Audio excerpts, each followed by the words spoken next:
Hello everyone! For today's cooking video, papakita ko sa inyo kung paano ako magluto ng bangus steak. Iyan, tama po kayo nang narinig. Yung bangus ay pwede siyang gawing steak.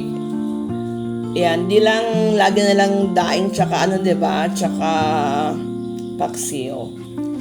Siyempre sa ingredient natin, bangus. Iyan, nilinisan ko na siya ng maigi guys. Shoutout po pala sa mga viewers nitong premiere and sa mga magre-replay po netong video. Salamat. Sa iba po nating ingredient, yan, white onion. Yan, pwede rin po kayong dyan ng red onion gumamit kasi yan lang kasi yung aking onion available dito ngayon. And syempre, toyo.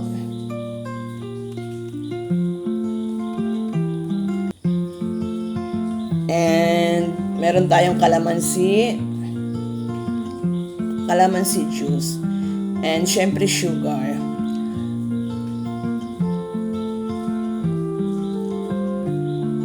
Yan, first natin gagawin is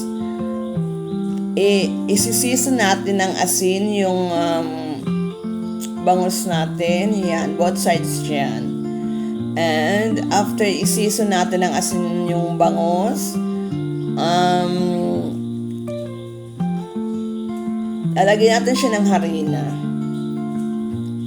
Ayan. Paglalagay ng harina is to prevent yung pagtilansik ng mantika diba, pag piniprito siya. Ayan, prituin na natin yung bangus natin guys. Ayan, iprito siya until golden brown. And after natin iprito yung bangus, i-set aside na natin. Yan, ready na tayo para mag-gisa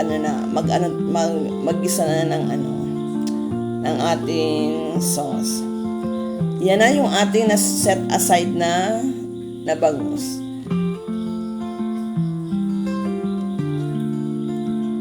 Yan, iprito na natin yung ating mga onion rings. Stir fry pala, hindi siya prito. Yan. And after natin i-stir fry yung onion rings, yung ibang onion naman.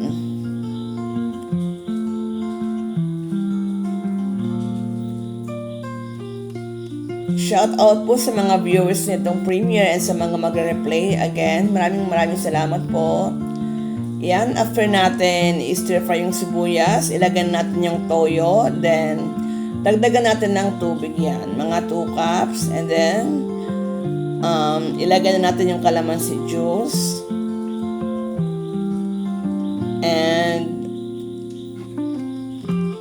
after ng calamansi juice, idadagdag na natin dyan yung asukal.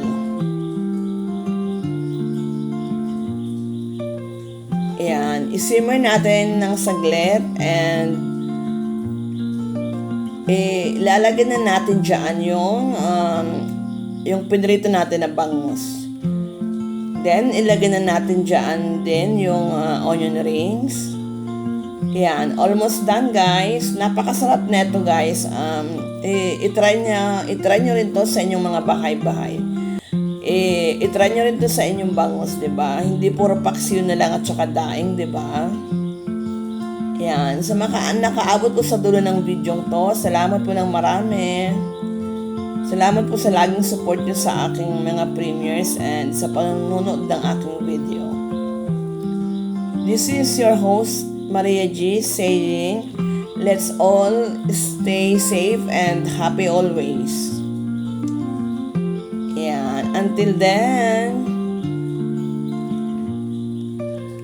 bye for now, guys.